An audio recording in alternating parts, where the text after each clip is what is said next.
සමහර ආදර කතා කාලය නැතිකමින් නැත්තම් ජීවිතේ කාර්ය බහුලකම මැද්දේ හෙමින් නිහඬ වෙලා යනවා. එකම ලෝකෙක හිටියත් එකිනෙකාට දෙන්න වෙලාවක් නැති වුණාම හදවත් දෙකක් අතර දුර වැඩි වෙන්න යන්නේ හරිම පුංචි කාලයයි. මේ ඒ වගේ නිහඬ වෙන්න කිය ඒ ආදරය වෙනුවෙන් ඉඩක් ඉල්ලන ආදර කතාවක්.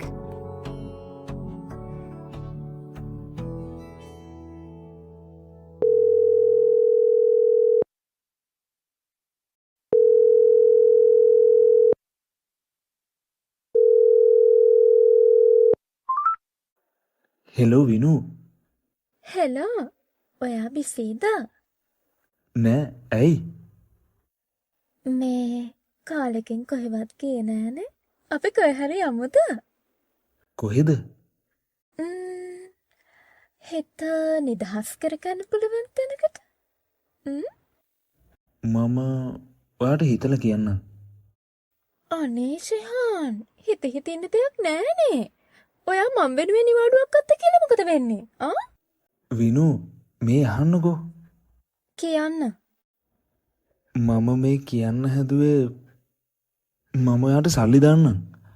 ඔයාට යාළුවෙක් එක්ක ගිහින් එන්න පුළුවන් නේද? ඔයාට මාව තේරෙන්නේ නැහැ ශිහාන්. විනු නැහැ ඕන නැහැ. ඔයා කවද්ද මම වෙනුවෙන් නිවාඩුවක් ගත්තේ? හැමදාම බැලුවත් වැඩ. මාත් ආසේ අනිත් අය වගේ මං ආදරය කරන එක්කෙනෙක් නිදහස ඇවිදින්න කරන්න. ජීවිතේ එන්ජොයි කරන්න. ඒකට ඔයාට වෙලාවක් නැහනේ. හරි. මොනවද හරි? මම නිවාඩුවක් දාන්න. අපි හෙට යමු. කොහෙද? ඔයා යන්න ආසම තැනකට ඇවිදින්න යමු. මොකද ඒ පාර? මම කියන නිසා මෙන්න ඕනේ. ඔයාගේ හිතේ කැමැත්තක් නැතුව මම බලෙන් කොහෙවත් ආව එක්කන් යන්න. එහෙම දෙයක් නෑ. මං එන්නම්. ලෑස්ති වෙලා ඉන්නකෝ. අර දම්පාට දිග ගවුම ඇඳන් එන්න. ඔයාට ගොඩක් ලස්සනයි ඒක. විනු මාත් ආසයි වත් එක්ක සතුටින් ඉන්න. ඒත් මම මොනව කරන්නද? මේ වැඩත් එක්ක මට මුකුත් කරගන්න බෑ. මට සමා වෙන්න. පුළුවන් නම් මාව තේරුම් ගන්න බලන්න. දැන් ඒ ගැන හිතන්න එපා. ඈට පරිස්සමෙන් එන්නකෝ. අපි ටිකක් කතා කරමු.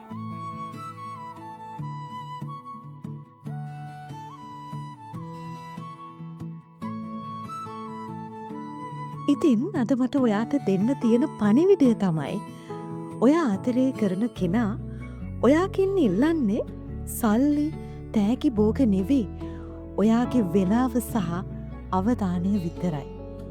අතීතයේ නිහඬ වුණු ආදර කතාවකට ඔයාගේ හෙට දවසේ සතුට යටපත් කරන්න ඉඩ දෙන්න එපා.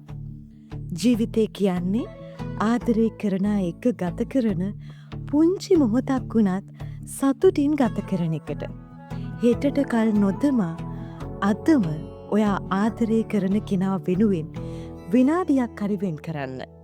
මොකද කාලය ගෙවිලා ගියාට පස්සේ ඉතිරි වෙන්නේ පසු තැවීම් විතරක්ම වෙන්න පුළුවන්.